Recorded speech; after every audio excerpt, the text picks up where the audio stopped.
करायचा। बागलाण तालुक्यातील सटाणा देवळा रस्त्यावरील सावकी फाट्याजवळील एका शेतात अनधिकृत व बेवारस दारूचा मोठा साठा आढळून आल्यानं परिसरात मोठी खळबळ उडाली आहे।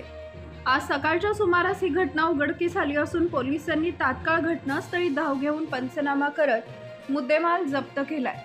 मिळालेल्या माहितीनुसार सावकी फाट्याजवळील नामदेव शंकर सावकार यांच्या मालकीच्या शेतातील एका कोपऱ्यात देशी व विदेशी दारूचे सुमारे 17 खोके संशयास्पद अवस्थेत आढळून आले। शेत मालकाच्या लक्षात हा प्रकार येताच त्यांनी तातडीनं व्यंगचित्रकार किरण मोरे, राजेंद्र जाधव व कृष्णा भास्कर यांना याबाबत माहिती दिली। त्यानंतर किरण मोरे यांनी सटाणा पोलीस स्टेशनचे पोलीस निरीक्षक योगेश पाटील यांच्याशी संपर्क साधून घटनेची माहिती दिली। घटनेचं गांभीर्य लक्षात घेऊन पोलीस हवालदार मधुकर मोरे, पोलीस कर्मचारी स्वप्नील तोटे, होमगार्ड राजू सोनवणे यांच्या पथकानं तात्काळ घटनास्थळी दाखल होत पंचनामा करून संपूर्ण मुद्देमाल जप्त केला आहे।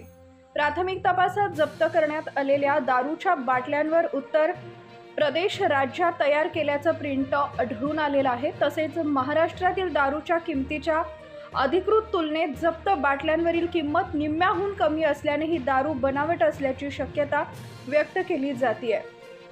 दरम्यान अज्ञात व्यक्तींनी रात्रीच्या वेळी हा साठा शेतात टाकून दिल्याचा संशय पोलिसांनी व्यक्त केला असून या प्रकरणाचा सखोल तपास सुरू आहे। लवकरच या प्रकरणातील धागेदोरे हाती लागतील असा विश्वास पोलिसांकडून व्यक्त करण्यात आलाय।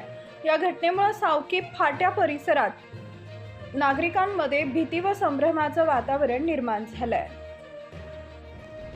सटाणा पोलीस स्टेशन हद्दीत ठेंगोळा गावाजवळ सावकी फाटा येथे गणेश वायर कंपनीच्या बॅक साईडला दारू ठेवलेली आहे अशी इन्फॉर्मेशन मिळाली होती।